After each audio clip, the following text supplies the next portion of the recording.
पलवल जिले के bus stand चौकी से चंद कदमों की दूरी पर रंगदारी न देने पर बाइक सवार आधा दर्जन बदमाशों द्वारा रेस्टोरेंट संचालक के भाई को गोली मारने का मामला सामने आया है।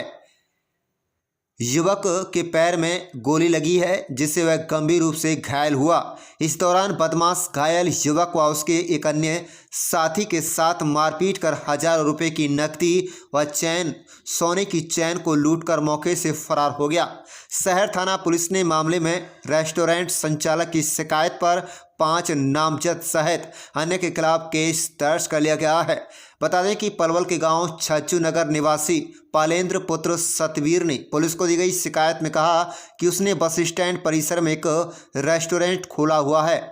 चिराग, अर्पित, हर्ष, पोलू, गौरव व अन्य साथी पिछले कई दिनों से उसके रेस्टोरेंट चलाने की एवज में 50,000 रुपये की रंगदारी मांग रहे थे और रंगदारी न देने पर अंजाम भुगतने की धमकी दे रहे थे। दोपहर को पीड़ित रेस्टोरेंट का सामान लेने के लिए मार्केट चला गया। कैश काउंटर पर उसका भाई कुलदीप व आकाश मौजूद थे। पीड़ित के जाने के बाद आरोपी उसके रेस्टोरेंट पर पहुंच गए और कुलदीप व आकाश को धमकी देने लगे। जब उन्होंने इसका विरोध किया तो आरोपी मारपीट करने लगे। इस दौरान चिराग ने अपने अन्य साथियों के साथ मिलकर कुलदीप की जांघ में गोली मार दी। आरोपियों ने कुलदीप और आकाश को जमीन पर गिराकर लात घूंसा से खूब मारा और आरोपी जाते समय कुलदीप की जेब से 8,000 रुपये की नकदी और 2 तोला सोने की चैन भी लूट कर ले गए। जाते जाते आरोपियों ने भी धमकी दी, अगर रंगदारी नहीं दी तो जान से खत्म कर देंगे। पीड़ित ने शिकायत के आधार में कहा कि ये सभी आरोपी अपराधी किस्म के व्यक्ति हैं जिन पर पहले भी संगीन धाराओं के तहत मुकदमे दर्ज हैं। घायल कुलदीप का पलवल के एक निजी अस्पताल में उपचार चल रहा है। वहीं जांच अधिकारी प्रेम सिंह की माने तो उन्होंने कहा कि प्रथम दृष्टि से यह मामला आया है कि सिगरेट को लेकर आरोपियों का रेस्टोरेंट कर्मचारियों के साथ झगड़ा हुआ है और झगड़े के दौरान उन्होंने कुलदीप नामक युवक को पैर में गोली मार दी। इस झगड़े में आरोपी पक्ष के युवक भी घायल हुए हैं। फिलहाल रेस्टोरेंट संचालक की शिकायत पर केस दर्ज कर लिया गया है और आरोपियों की तलाश शुरू कर दी गई है। जल्दी ही आरोपी पुलिस की गिरफ्त में होंगे और वहीं घायल युवक की हालत अभी गंभीर बताई जा रही है। वहीं इस घटना के बाद रोडवेज कर्मचारियों में जिला पुलिस प्रशासन के प्रति खासा रोष व्याप्त है। रोडवेज कर्मचारियों ने जिला पुलिस की कार्यशैली पर भी सवालिया निशान खड़े कर दिए हैं। इस घटना के बाद रोडवेज कर्मचारी भी अपने आप को असुरक्षित महसूस कर रहे हैं। उन्होंने कहा है कि पलवल बस स्टैंड के परिसर में जब यह झगड़ा हुआ था तब उन्होंने इस बारे में पुलिस को भी सूचना दी थी, लेकिन बस स्टैंड चौकी के पुलिस कर्मचारियों ने कोई कार्रवाई करने की बजाय उनसे यह कह दिया गया कोई उनके पास पुलिस कर्मचारी मौजूद नहीं है। पुलिस कर्मचारियों की ड्यूटी परीक्षा केंद्रों पर लगाई गई है।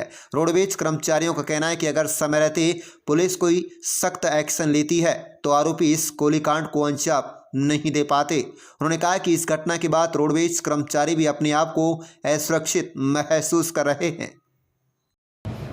हाँ सर, चौकी से थोड़ी दूरी पर बस स्टैंड परिसर है, उसमें कल गोली चली है। क्या मामला था, क्या शिकायत दी गई है, क्या कार्रवाई आप कर रहे हो? हम चौकी में मौजूद थे तो एक लड़का आया जी, बस स्टैंड पे गोली चल गई। हम तुरंत मौके पर पहुंचे तो वहाँ एक घायल अवस्था में पड़ा हुआ था और उस पर देसी कट्टा था और वो लड़का पकड़ लिया हमने और देसी कट्टा भी बरामद कर लिया और उस पर फिर जिसमें गोली लगी थी उसको हॉस्पिटल दाखिल कराया और उसने देर रात उसके भाई ने दरखास्त दी, उसने मुकदमा दर्ज कर दिया। कारण क्या था गोली चलाने का? एक सिगरेट ये दुकानदार कैंटीन वाला, उससे वो लड़का सिगरेट मांग रहा था। उसने कह दी ना मैं सिगरेट दूंगा, नहीं आप पीने दूंगा। इसी बात पे आपस में झगड़ा हो गया। जब झगड़ा हुआ था, जब पुलिसकर्मी मौजूद थे वहाँ नहीं थे। क्या कारण रहता है कि बस स्टैंड में पुलिस चौकी होने के बावजूद भी असुरक्षित फील करते हैं लोग? नहीं, असुरक्षित नहीं। एक तो पेपर ड्यूटी लगी हुई थी, फोर्स वहाँ गई थी और लैंड ऑर्डर में बाहर भी मांग रखी थी। फिर भी जो चौकी में रहते हैं हम वहाँ राउंड लगाते रहते हैं। आरोपी पकड़ लिया?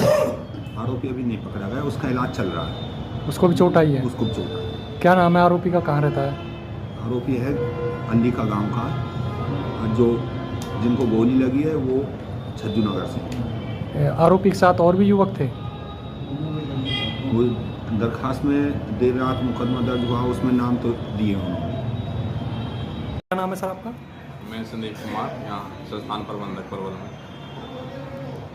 कल कोई गोली की गई घटना हुई है, क्या मामला था, किस तरह से? कल दोपहर 2:30 बजे के आसपास यहाँ घटना हुई बस स्टैंड पे। कोई सिगरेट पीने के ऊपर बता रहे हैं वो कैंटीन संचालक जो है वो, उसने उसको मना किया सिगरेट मत पियो। यहाँ कोई लड़की बैठी थी, उसको दिक्कत हो रही थी, तो उनकी कोई लड़ाई झगड़ा हुआ इस बात को लेकर।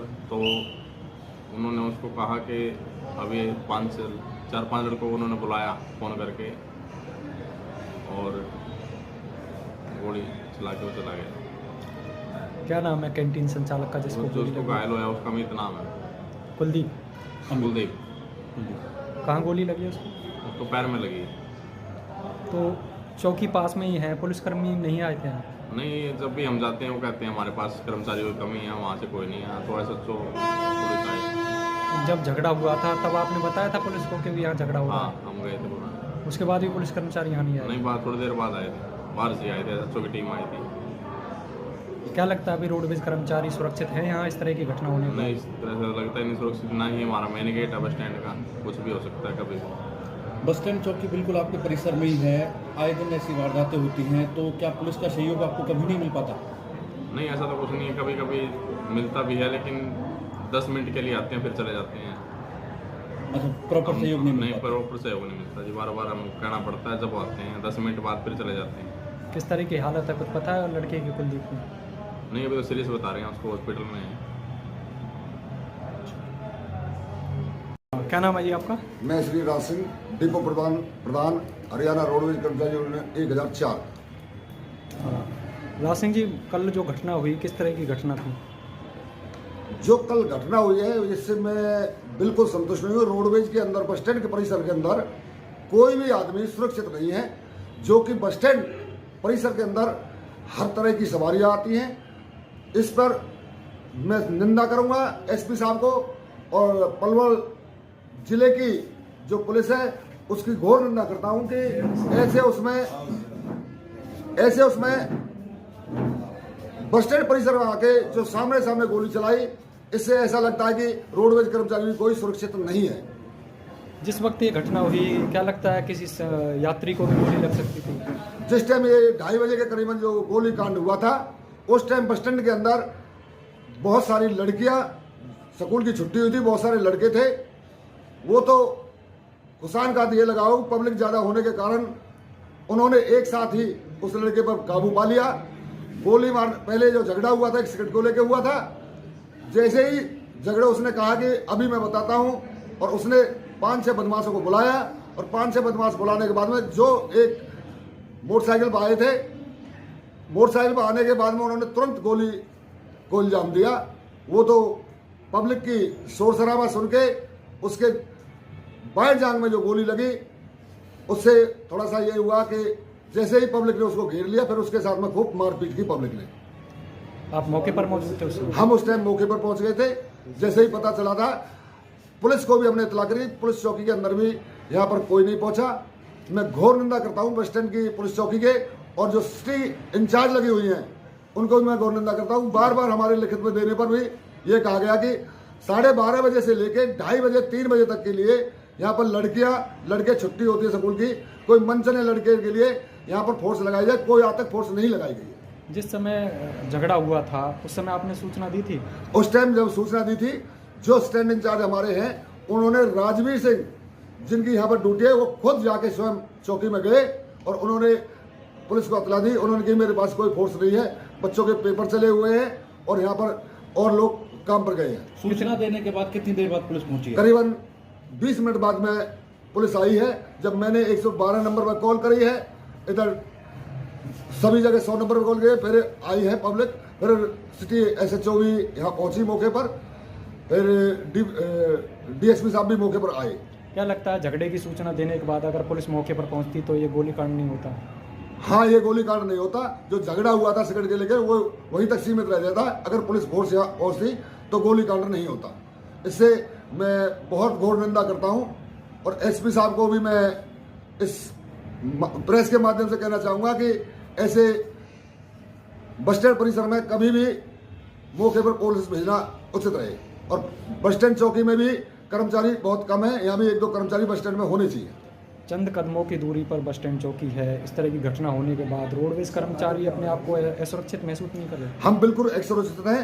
हम नौकरी जरूर कर रहे हैं, लेकिन नौकरी करते करते भी हमें बिल्कुल, जब सामने गोली बस स्टैंड के परिसर में चल रही है, पुलिस चौकी बिल्कुल हमारे नज़दीक हमारे बस स्टैंड में है और कोई भी यहाँ पर मुलाजिम नहीं पहुँच पाया। तो आगे की क्या रूपरेखा रहेगी आपकी? हमारी रूपरेखा ये है कि अभी हम 12:30-1 बजे हम सभी गेट मीटिंग करेंगे और ज्ञापन भी देंगे। एसपी साहब को भी कहेंगे कि हम असुरक्षित हैं।